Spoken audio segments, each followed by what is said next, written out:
Shalom, Bapak Ibu Saudara yang dikasihi Tuhan Yesus. Renungan kita pada hari ini adalah berbicara tentang ruang kosong, pikiran yang dibutakan oleh ilah zaman ini.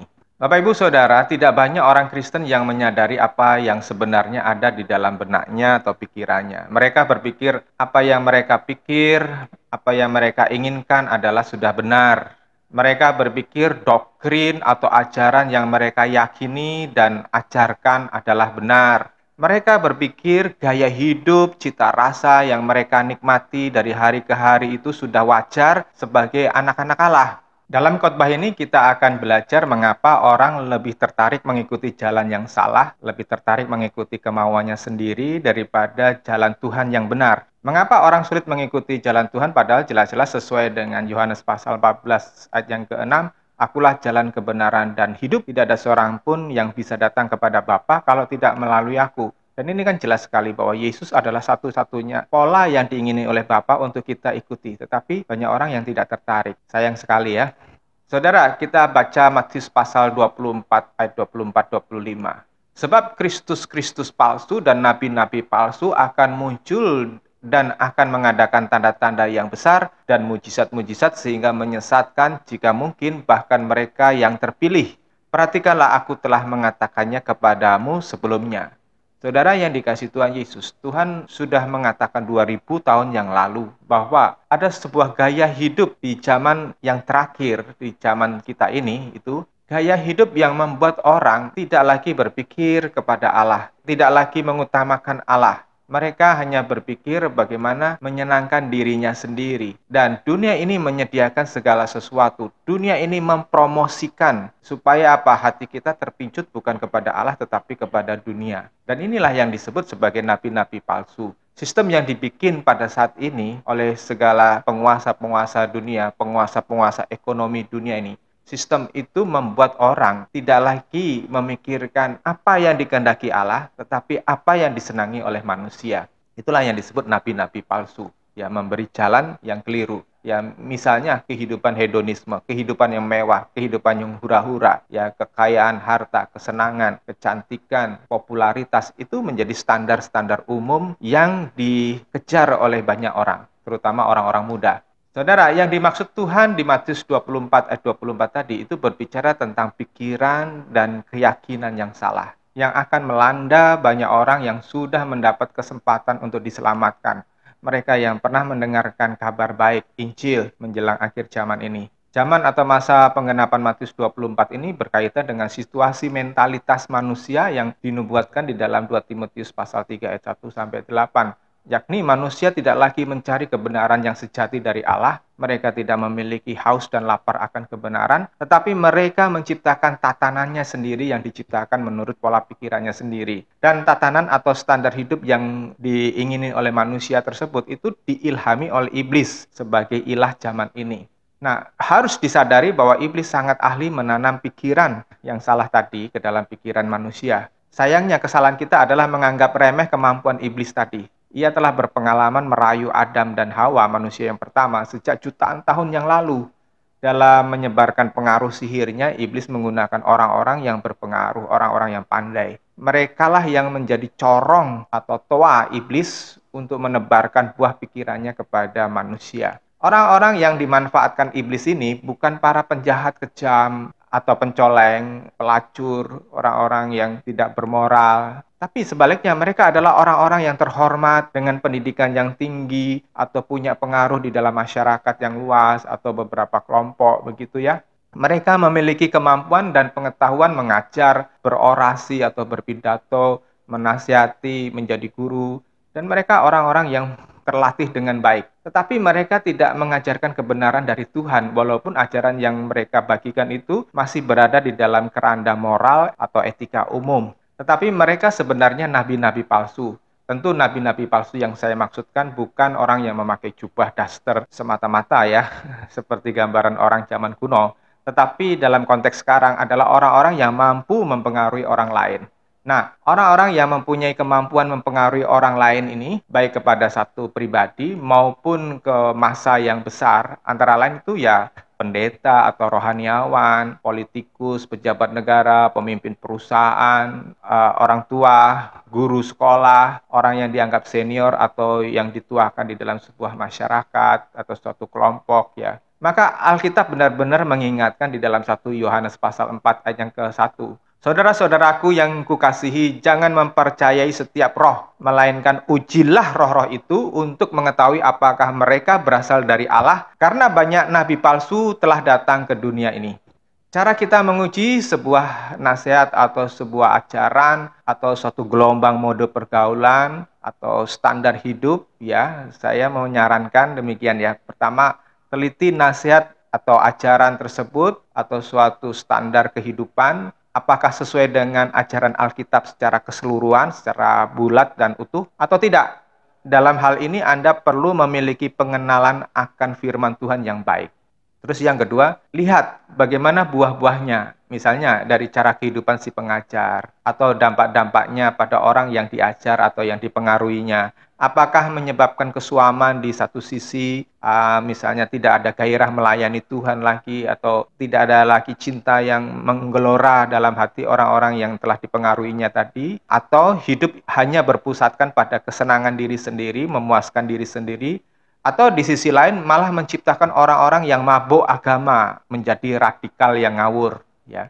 Tetapi saya sendiri harus mengakui bahwa tidak mudah langsung mendapat pengertian yang benar atau kesadaran rohani yang benar. Tidak mudah bisa langsung mendeteksi bahwa suatu ajaran atau suatu gelombang kehidupan ini ya atau gaya hidup itu berasal dari Tuhan atau dari dunia gelap. Saya punya pengalaman bagaimana saya pernah terpengaruh dengan ide-ide ambisius dari seorang teman pelayanan. Saya berpikir itu baik untuk pekerjaan Tuhan. Tanpa saya sadar bahwa teman tersebut membangkitkan pride, ya, harga diri saya dengan karunia-karunia roh yang saya dapat pada waktu itu.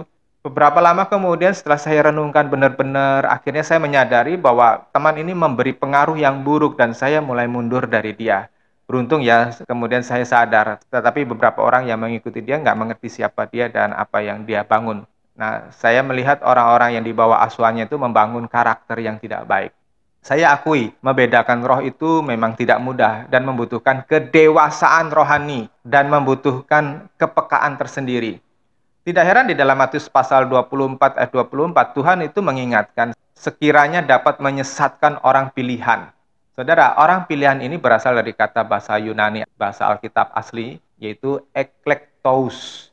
Dalam bahasa Inggrisnya adalah the elect atau the chosen, atau orang yang terpilih, orang yang telah diseleksi.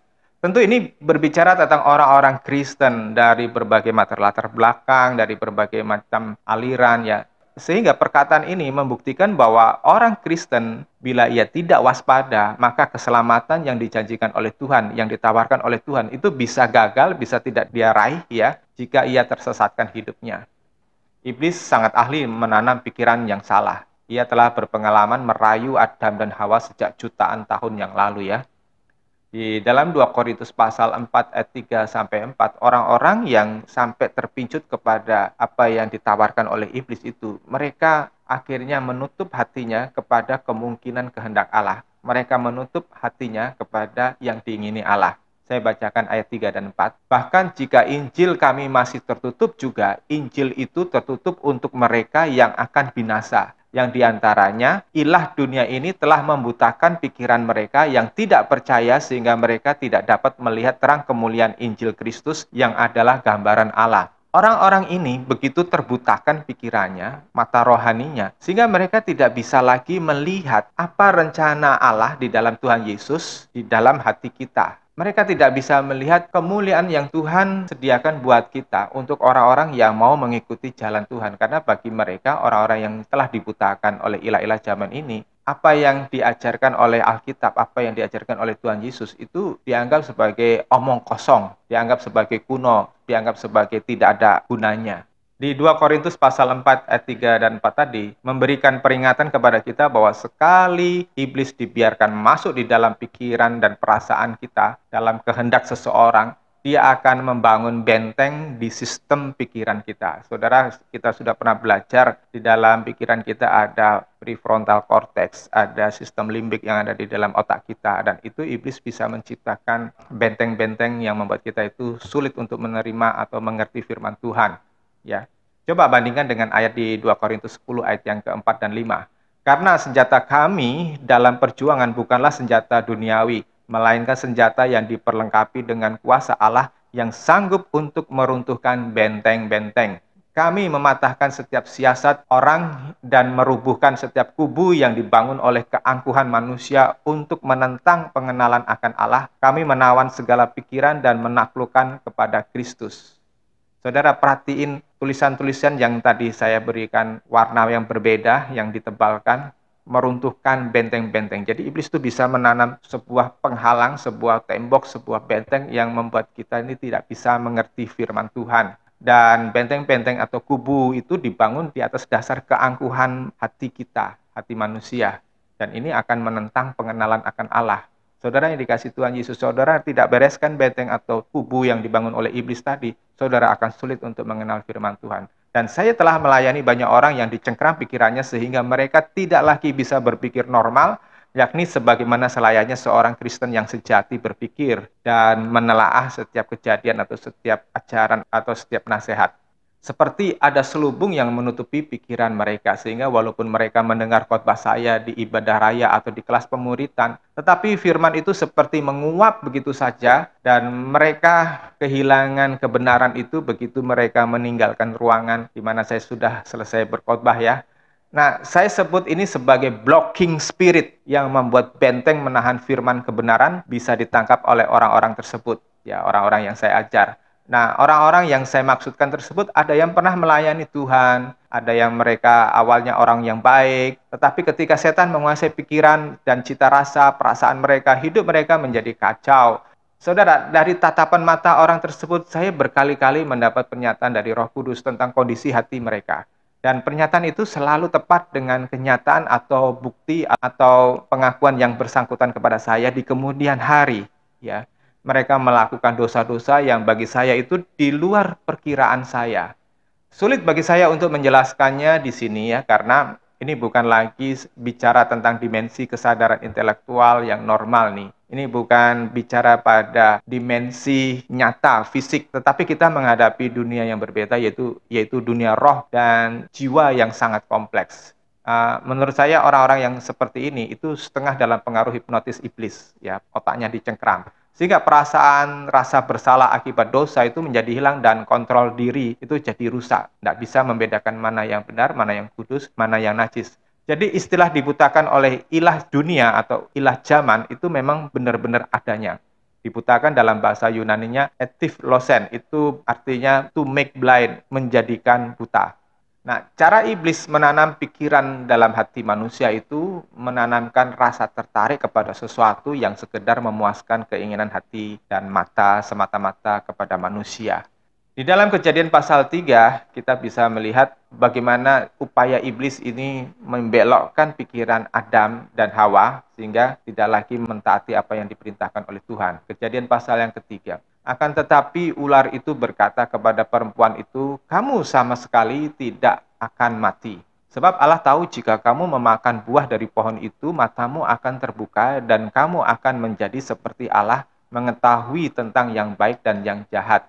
Ketika perempuan itu melihat bahwa pohon itu memiliki buah yang baik untuk dimakan, sedap dipandang dan memikat, sebab dapat membuat seseorang menjadi bijaksana, ia pun mengambil buah dari pohon itu dan memakannya. Ia memberikan buah itu kepada suaminya yang bersamanya, dan suaminya juga memakan buah itu. Bapak Ibu yang dikasih Tuhan Yesus, perhatikan cara iblis itu menanamkan sebuah pikiran. Yang pertama, kamu sama sekali tidak akan mati. Ya, di ayat yang keempat tadi. Iblis menyatakan sesuatu yang berlawanan dengan firman Tuhan. Tapi sebaliknya iblis mengatakan kamu tidak akan mati. Ya, padahal Tuhan mengatakan kamu akan mati.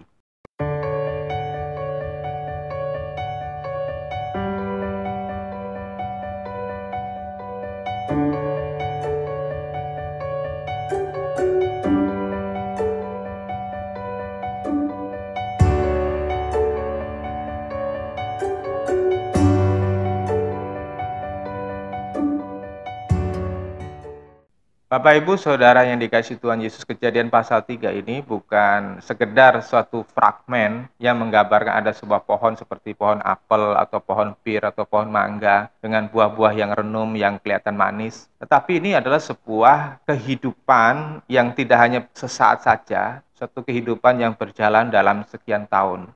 Jadi pertemuan ular dengan Adam dan Hawa ini bukan pertemuan sesaat pada waktu itu, tetapi suatu kesempatan atau suatu kejadian yang berulang, yang berkali-kali terjadi, membuat mereka bisa akrab. Nah, di dalam Kejadian pasal yang ketiga ayat yang keempat, iblis mengatakan kamu sama sekali tidak akan mati. Ya, kenapa?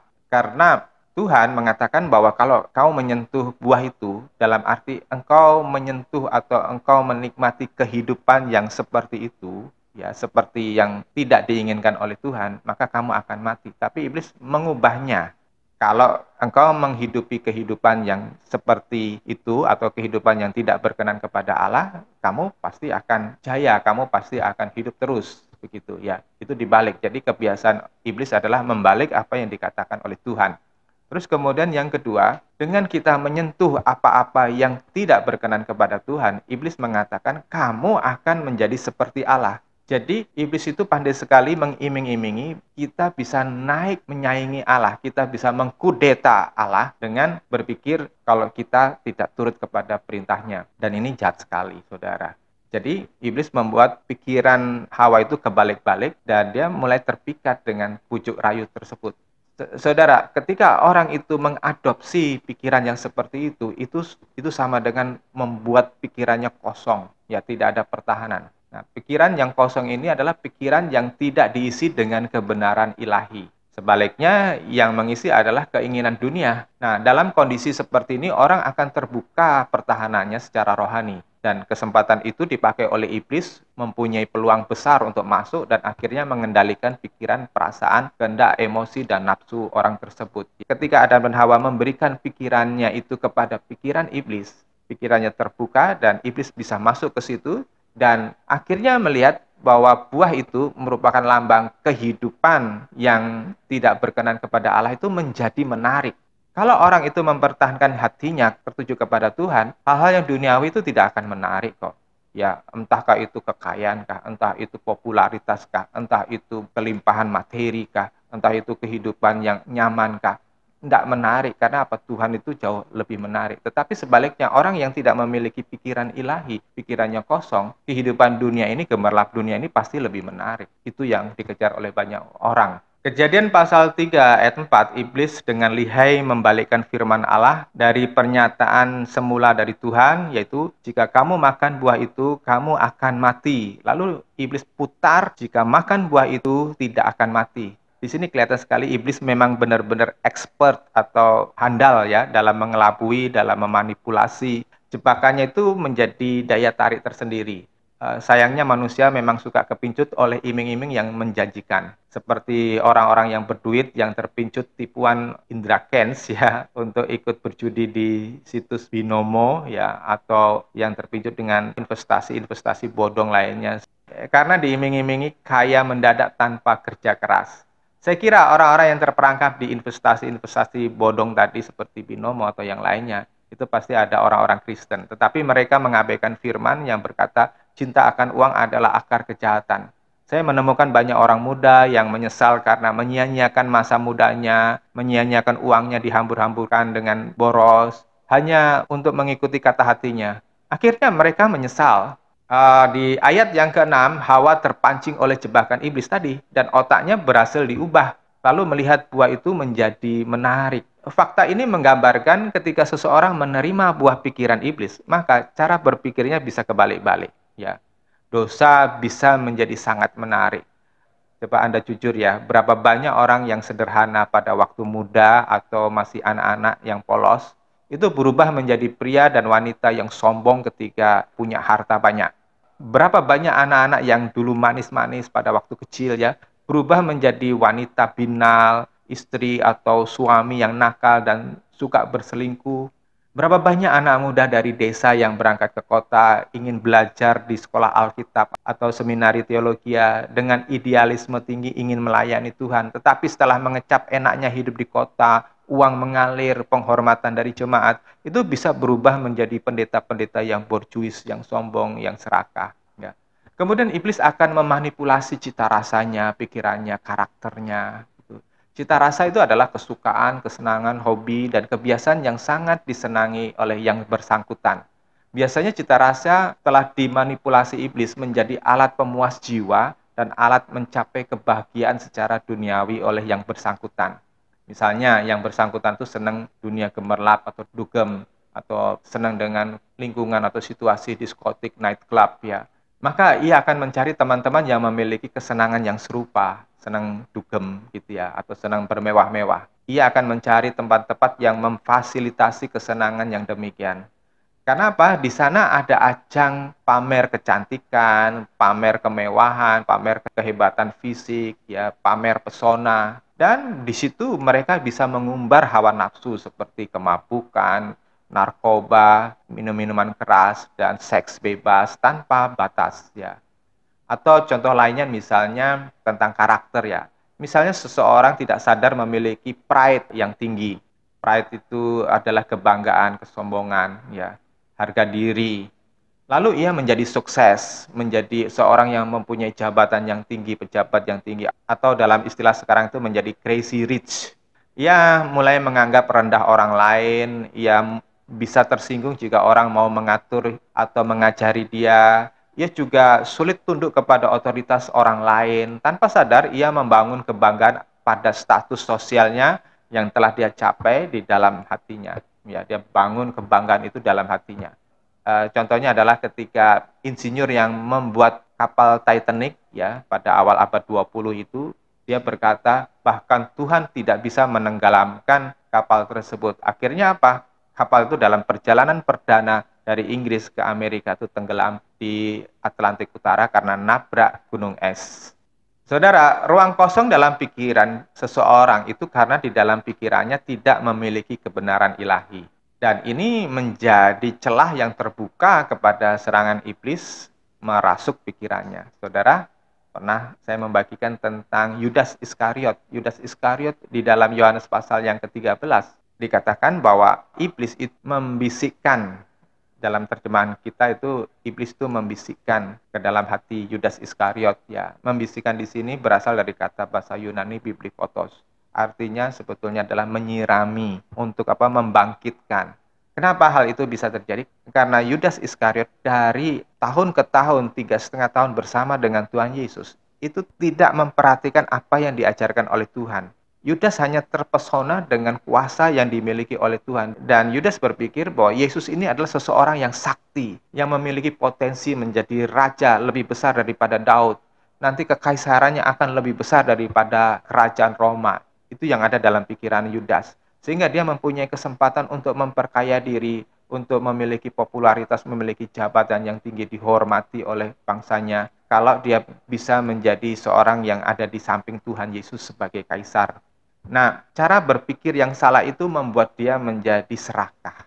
Makanya iblis bisa menanamkan sebuah pikiran yang jahat untuk mendorong Yesus melakukan apa yang dia inginkan. Jadi dia mau mengajari Yesus, dia mau mengatur Yesus.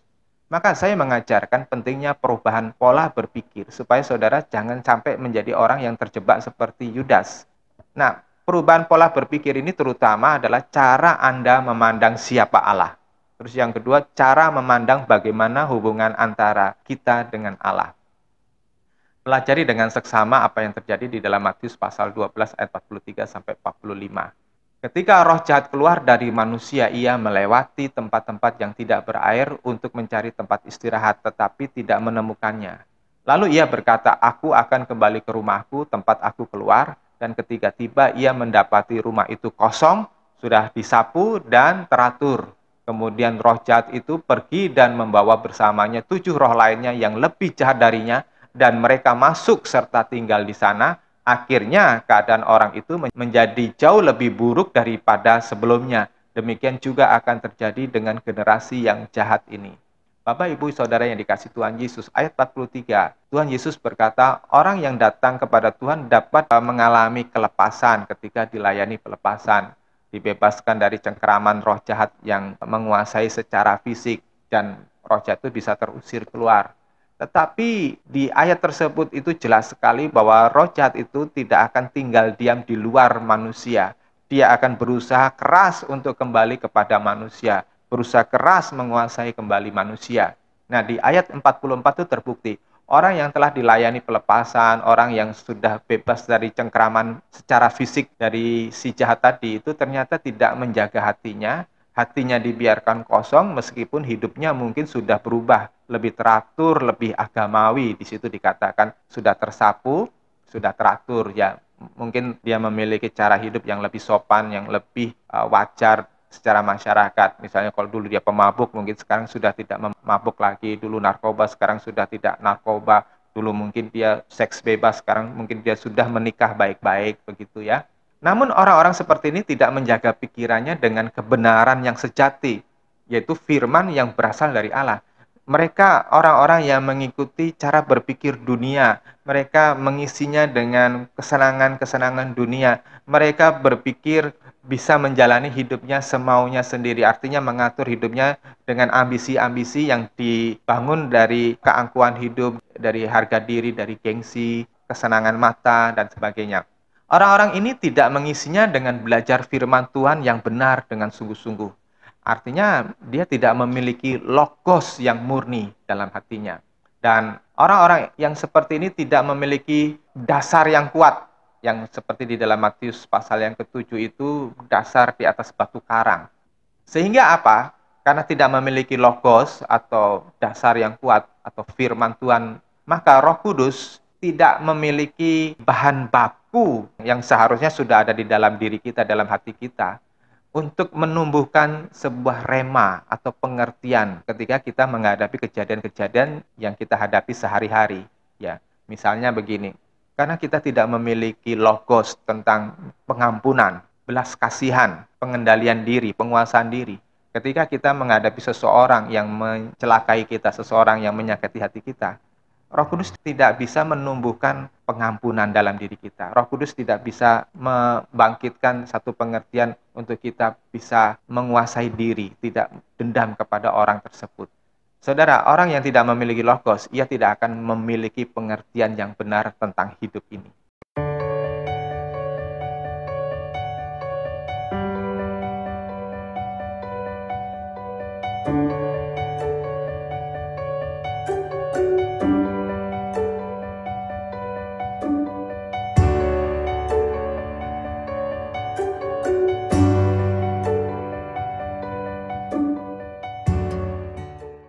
Ketika roh jahat keluar dari manusia, ia melewati tempat-tempat yang tidak berair untuk mencari tempat istirahat, tetapi tidak menemukannya. Lalu ia berkata, "Aku akan kembali ke rumahku, tempat aku keluar." Dan ketika tiba, ia mendapati rumah itu kosong, sudah disapu dan teratur. Kemudian roh jahat itu pergi dan membawa bersamanya 7 roh lainnya yang lebih jahat darinya, dan mereka masuk serta tinggal di sana. Akhirnya keadaan orang itu menjadi jauh lebih buruk daripada sebelumnya. Demikian juga akan terjadi dengan generasi yang jahat ini. Ketika seseorang tidak memiliki pengertian yang benar tentang hidup ini, akibatnya iblis dengan mudah menawarkan segala sesuatu yang tampaknya lebih menarik, ya, tampaknya lebih indah di dunia ini. Orang-orang tersebut lebih memilih tawaran iblis menjadi kesenangannya, menjadi keyakinannya. Ajaran-ajaran yang tidak didasarkan pada firman Tuhan itu dianggap sebagai suatu kebenaran, dianggap sebagai jalan menuju ke sorga. Memang waktu yang akan datang akan membuktikan kebenaran tersebut sih. Apa yang diyakininya itu akan terbukti benar atau salah. Tetapi sayangnya kesadaran itu biasanya datang terlambat. Biasanya akan berakhir dengan penyesalan yang mendalam atau perasaan yang sedih, rasa bersalah, atau mengalami kepahitan dan putus asa. Orang-orang yang kosong pikirannya ini akan lebih mudah masuk di dalam penyesatan. Ia lebih mudah tersesat, dia lebih mudah terpleset karena tidak memiliki dasar bangunan yang kokoh. Bangunan imannya itu lemah ya. 2 penyebab kenapa pikiran orang itu bisa menjadi kosong itu yang tadi saya sebutkan itu karena apa? Cara memandang siapa Allah itu keliru. Ya, terus yang kedua, cara memandang bagaimana membina hubungan antara yang bersangkutan dengan Allah itu juga keliru. Nah, kita membahas keliru cara memandang siapa Allah. Banyak orang Kristen tidak memandang Allah sebagai raja yang terhormat, yang benar-benar harus dipatuhi, harus dihormati, harus diikuti tatanan yang ditetapkan oleh beliau. Mereka berpikir Allah itu sebagai Bapa yang selalu memberi kelonggaran atau toleransi kepada setiap tindakan kita. Orang-orang seperti ini memiliki pandangan seperti orang-orang yang mengizinkan kelakuan-kelakuan yang lepas kendali itu sebagai hal yang bisa ditoleransi. Mereka coba mencicipi dosa dengan anggapan Bapa pasti mengampuni, karena Tuhan sudah menjadi perantara, yakni Tuhan Yesus sudah di kayu salib, dia bisa menutupi segala kesalahan kita, segala pikiran yang salah, dan Tuhan Yesus pasti membela kita di hadapan Bapa. Ini satu pikiran yang keliru. Terus mereka berpikir bahwa Allah itu adalah Allah yang lemah hatinya, Allah yang mudah sekali jatuh kasihan kepada kita gitu. Padahal di dalam 1 Petrus pasal 1 ayat 17, Alkitab jelas mengatakan bahwa Allah kita adalah Allah yang tidak memandang muka. Itu jelas, beliau itu tidak peduli label agamamu, entah engkau orang Kristen atau bukan. Tuhan hanya melihat apa yang ada dalam hati kita, tulus enggak kepada Tuhan, murni enggak kepada Tuhan. Jika Anda sengaja berbuat salah, sengaja melanggar tatanannya Tuhan, maka menurut Ibrani pasal yang ke-10, itu tidak ada darah penebusan lagi. Penebusan dan belas kasihan hanya berlaku untuk mereka yang baru bertobat, untuk mereka yang baru mengenal jalan Tuhan, untuk mereka yang masih diberi kesempatan. Kemudian iblis akan memanipulasi cita rasa saudara, pikiran saudara, dan karakternya saudara. Supaya apa? Berubah menurut selera iblis. Di ayat 43, orang yang datang kepada Tuhan itu dapat dilayani pelepasan atau dibebaskan dari cengkeraman setan secara fisik. Bagi beberapa gereja memang pelayanan pelepasan adalah sesuatu yang janggal atau sesuatu yang aneh, dan bahkan menolak bahwa orang Kristen bisa dikuasai oleh roh jahat, karena mereka memiliki teologi atau doktrin bahwa jiwa orang Kristen itu sudah di dalam proteksi Tuhan dan tidak mungkin iblis bisa menyusup. Tetapi fakta di lapangan memang demikianlah. Dan saya bukan hanya sekali dua kali melayani pelepasan orang-orang Kristen atau non-Kristen, tetapi sudah berkali-kali. Dan fakta yang kedua, roh jahat itu bisa diusir dari fisik seseorang. Tetapi roh jahat tersebut itu bukan roh jahat jenis yang kelas, yang tinggi, seperti di dalam Efesus pasal 6 ayat 12. Biasanya roh jahat yang menguasai fisik seseorang itu adalah roh-roh jahat yang kelas teri atau kelas rendahan. Menurut saya, alasan kenapa roh-roh jahat itu membutuhkan manusia itu karena mereka membutuhkan kita untuk dimanfaatkan buat mengumbar hawa nafsu dosa, selain ingin menyeret kita ke neraka. Di ayat 44 kita melihat orang yang telah dilepaskan dari cengkeraman fisik si jahat tadi, ternyata tidak menjaga hatinya. Hatinya dibiarkan kosong, artinya tanpa perlindungan rohani. Meskipun hidupnya mungkin sudah berubah, lebih teratur, lebih agamawi. Misalnya dulu dia seorang pemabuk, dulu seorang preman. Sekarang hidupnya lebih mapan di gereja.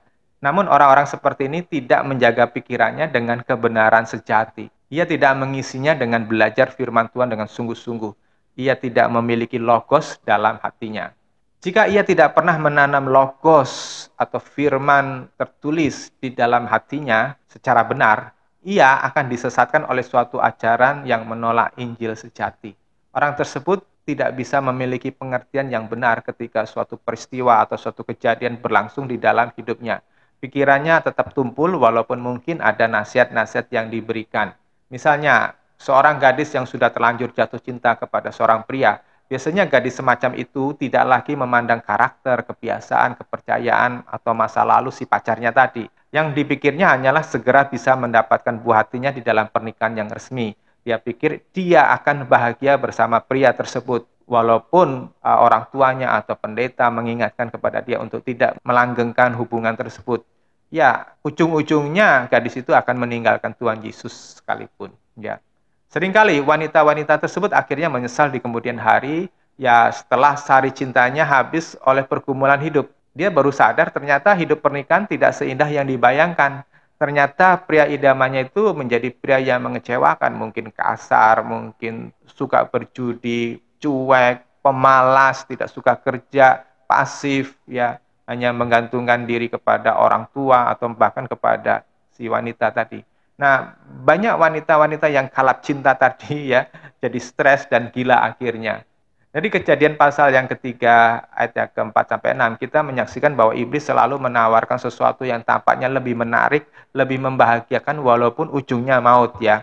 Orang-orang yang tertipu tadi lebih memilih tawaran iblis menjadi kesenangannya atau menjadi keyakinannya yang baru. Saudara, memang waktu yang berjalan itu ya, waktu yang akan datang akan membuktikan kebenaran. Firman Tuhan itu tidak pernah salah. Sayangnya kesadaran itu sudah datang terlambat ya. Banyak pendeta yang awalnya menjadi panutan saya itu terbukti jatuh di dalam berbagai dosa. Saya pikir inilah penggenapan Matius pasal 24 ayat 24. Orang-orang pilihan berguguran karena membiarkan pikirannya dicemari oleh iblis. Saya pernah melayani seorang ibu yang kehilangan hartanya. Saya berusaha menghibur itu, tetapi ia lebih memilih bunuh diri daripada melanjutkan kehidupannya untuk melayani Allah. Saya mulai menyadari benar bahwa Matius 15 ayat 8 sampai 9, orang memuji Tuhan itu hanya di bibirnya saja tetapi hatinya jauh ya. Rupanya terlalu banyak orang Kristen yang tidak sungguh-sungguh menghormati Allah dengan benar. Mereka hanya mau memanfaatkan Allah hanya untuk menjadi penjamin kesejahteraannya saja. Mereka tidak peduli apa perasaan Allah. Terus yang kedua, cara memandang bagaimana hubungan antara kita dengan Allah itu harus benar. Banyak orang biasa menganggap remeh hubungan ini, sehingga mereka berpikir mereka bisa menunda-nunda pertobatan. Banyak yang berpikir bahwa mereka punya banyak kesempatan, banyak waktu. Mereka berpikir bahwa mereka masih punya banyak waktu untuk bertobat, sehingga mereka menunda-nunda bertobat. Mereka menunda-nunda mengikuti jalan Tuhan dengan serius. Orang-orang seperti ini biasanya merasa tidak perlu menanggapi panggilan Tuhan dan tidak peduli cara hidupnya apakah sudah benar di hadapan Tuhan apa belum. Mereka merasa aman berjalan semaunya sendiri dan menolak otoritas Tuhan dalam hidup mereka. Orang-orang seperti ini bisa dilihat dalam gambaran Raja Saul di dalam Perjanjian Lama, Nabi Yunus yang tidak mau pergi kemana Tuhan tunjuk ya, tapi dia pergi kemana dia mau sendiri. Atau Yudas Iskariot yang berjalan menurut pikirannya sendiri, bukan menurut pikiran gurunya atau tuannya. Mereka bahkan berpikir bisa mengatur Tuhan. Itu yang ada dalam diri Yudas. Ya, mereka nyaman dengan ajaran doktrinnya sendiri, cara pandang mereka sendiri tentang Tuhan tanpa rasa bersalah. Ya, padahal apa yang mereka pikirin itu keliru berat kalau mereka mau belajar benar-benar firman Tuhan. Mereka merasa aman mengelola hidupnya, cita rasanya sendiri, selera atau gaya hidupnya, termasuk ambisi-ambisi mereka kejar. Ya, mereka nyaman dengan gaya hidup mewah mereka, barang-barang mahal mereka, apa yang mereka bisa tampilkan kepada teman-teman mereka, atau bahkan mereka nyaman tenggelam dalam kebencian, dalam kemarahan, dalam dendam, sakit hati, dalam patah semangat, terintimidasi, ya tanpa ada keinginan untuk bangkit atau untuk sembuh. Dan orang dalam kategori ini bukan sekedar orang sekuler atau orang yang tanpa kecerdasan yang cukup. Orang-orang yang malang ini seperti itu bisa jadi adalah pendeta, aktivis gereja, penginjil. Mereka bisa terjebak di dalam kondisi ini. Nah, kembali di Matius pasal 12 ayat 45, dikatakan bahwa roh jahat itu kembali kepada orang tersebut dengan membawa 7 roh lainnya, dan orang tersebut menjadi lebih jahat lagi. Dan Bapak Ibu, saya melihat banyak orang yang ketika kami layani, ketika kami muridkan itu, karena mereka membuka lebar-lebar kepada dosa, itu kondisi mereka lebih buruk, lebih jahat, lebih kacau, lebih najis lagi. Ayat ini membuktikan dengan tepat terjadi pada beberapa orang yang pernah saya layani, yang pernah saya muridkan, yang seperti yang pernah saya ceritakan. Ketika banyak anak yang telah pergi dari asuhan saya, mereka hidup sendiri, saya mendengar bahwa mereka kembali kepada cara hidup dunia. Parahnya ada gadis-gadis yang akhirnya melibatkan diri dengan pergaulan bebas, hamil di luar nikah. Ada seorang pria yang menjadi pemerkosa, ada seorang pria yang suka melakukan kekerasan rumah tangga ketika menikah, ada yang suka mencuri, tetapi sebagian besar dari mereka hanya menjadi orang-orang Kristen yang standar-standar saja, yang suam-suam kuku. Tidak ada greget rohani untuk merindukan kebangunan rohani. Ya. Nah, sekarang kita sampai kepada hal yang terpenting. Bagaimana supaya pikiran kita tidak kosong? Bagaimana supaya iblis tidak bisa menyusup di dalam pikiran kita? Tentu tidak seorang pun dari Anda ingin bernasib seperti Yudas Iskariot, bukan? Atau menjadi seperti Yunus masuk di dalam perut ikan. Yohanes pasal 13 ayat 27. Dan setelah Yudas menerima potongan roti itu, iblis merasukinya.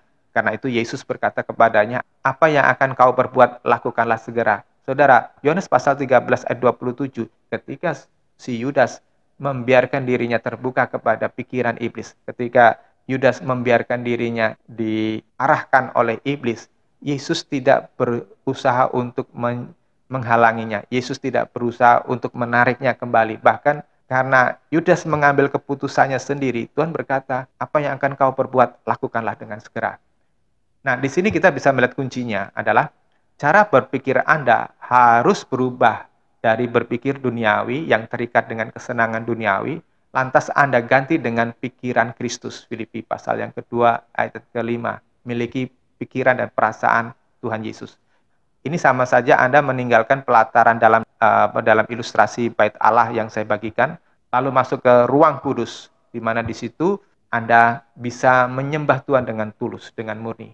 Di mana Anda tidak berani lagi tergantung kepada pemuasan kebutuhan jasmani dan materi, tetapi konsep Anda telah berubah, yaitu ingin memuaskan Bapa Sorgawi dan Tuhan Yesus. Apapun yang Anda lakukan hanya untuk kepentingan Allah. Saudara lihat gambar ini. Ingat ya, saudara harus masuk, apalagi kalau saudara berada di ruangan satu ini, ya di pelataran satu ini. Saudara harus masuk ke pelataran yang kedua, di mana orang perjanjian lama itu digambarkan mempersembahkan korban, ya membakar korban. Nah, saudara harus bertobat. Tetapi jangan hanya puas di pelataran 2. Saudara harus masuk ke ruangan kudus di bait Allah, yaitu ruangan 3, dan nanti masuk ke ruangan yang keempat, yaitu ruangan Maha Kudus. Kenapa saya mendorong terus para murid Tuhan untuk mengalami perubahan pola berpikir, ya, untuk terus maju terus? Karena apa? Ketika Anda tidak mengenal visi Tuhan, tidak mengenal kehendak Tuhan, Anda akan mempunyai nasib seperti Yudas Iskariot yang akhirnya akan binasa selamanya. Tanpa menanam visi Tuhan, tanpa menanam kehendak Tuhan dalam diri Anda akan cepat melupakan pengajaran ini dan melupakan panggilan Allah. Orang yang cepat melupakan panggilan Tuhan dan pengajaran yang sehat tidak akan bertahan lama menghadapi serangan panah berapi musuh, yaitu iblis. Sebab ia tidak memiliki daya tahan yang lama atau endurance. Ia akan cepat bosan, mengalami kejenuhan. Dia bisa cepat putus asa menghadapi cobaan-cobaan, menghadapi ujian, menghadapi tantangan hidup ini. Dan rasa putus asa akan mengendalikan jiwanya. Akhirnya ia akan kembali kepada standar manusia pada umumnya yang suam-suam kuku, yang kehilangan kasih mula-mula, dan bahkan jatuh di dalam dosa yang besar. Lalu akan menjadi mempelai wanita yang suka selingkuh seperti gambaran dalam istri Hosea. Ini gambaran gereja yang suka berselingkuh dengan keinginan duniawi. Nah, saya terus mendorong Anda ingin berubah dari manusia lama, ingin mendekat dengan Tuhan, menyenangkan Tuhan, ya, jadi alat Tuhan, ingin menghasilkan sesuatu. Saudara berpikirlah menghasilkan sesuatu, melakukan sesuatu yang berguna buat kerajaan Allah. Jangan hanya puas menjadi orang Kristen yang standar-standar saja. Ada satu ayat yang selalu saya ingat berkaitan dengan Matius pasal 12 ayat 43 sampai 45 tadi ya, yaitu di dalam Yohanes pasal 5 ayat yang ke-14. Sesudah itu Yesus bertemu lagi dengan orang itu di bait Allah dan berkata kepadanya, "Dengar kamu, sudah sembuh. Jangan berbuat dosa lagi supaya tidak terjadi hal yang lebih buruk kepadamu."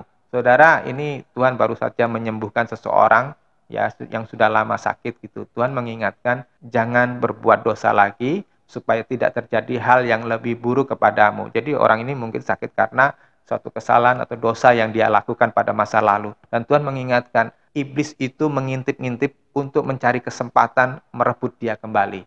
Bisa jadi lebih buruk daripada yang semula. Ketika saya muda, saya berkenalan dengan beberapa keluarga Kristen yang membina saya mengenal Tuhan. Mereka banyak menolong saya dan hingga kini ketika usia mereka sudah mendekati 80 tahun, 70 tahun ke atas, mereka tetap bergelora mengasihi Tuhan. Mereka tidak pernah padam hatinya berkobar-kobar untuk melayani Tuhan. Karena mereka telah masuk ke ruangan kudus Tuhan. Mereka tahu bahwa hidup ini bukan untuk menyenangkan dirinya sendiri, tetapi hidup ini untuk dipersembahkan kepada Tuhan. Ada seorang ibu janda yang usianya 79 tahun. Ketika beliau tahu saya membangun gereja, beliau menyisihkan uang pensiun almarhum suaminya dan mendonasi kepada kami. Beliau itu bukan orang kaya, tetapi tergerak hatinya. Saya teringat pada kisah seorang janda miskin yang memberikan 2 peser uang ya sebagai persembahan di bait Allah, dan Tuhan melihatnya itu, dan Tuhan berkata bahwa nilai wanita itu jauh lebih tinggi daripada orang kaya yang memberikan persembahan dengan uang emasnya. Saya belajar dari beliau ini, dari ibu yang umur 79 tahun, ketulusan hatinya. Dan saya cerita ini untuk diimpartasikan kepada saudara supaya saudara mengerti Tuhan harus nomor satu.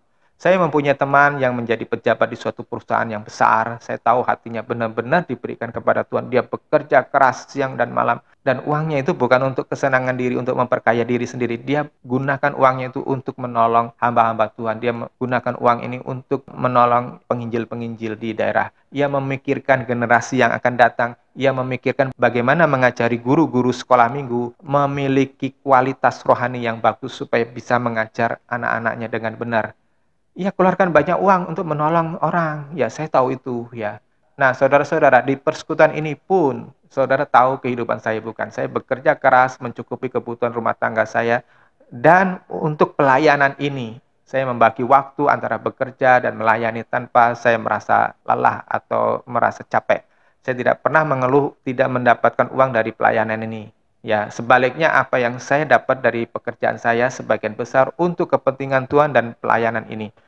Untuk membiayai misi-misi seperti saya pergi ke Papua, ke Kalimantan. Ya kalau nggak ada uang, kalau saya nggak bekerja, saya nggak mungkin bisa pergi ke sana. Kita nggak punya donatur yang mencukupi kan. Demikian cara Tuhan menjaga hati saya untuk tetap tulus kepada Tuhan di tengah-tengah hembusan iming-iming bujukan iblis untuk meninggalkan tanggung jawab melayani Tuhan. Dan saya telah memberi teladan buat saudara. Tinggal saudara bisa menangkapnya atau tidak. Semoga Anda dapat menangkap maksud saya ini dan mengerti kehendak Bapa. Selamat berjuang. Amin.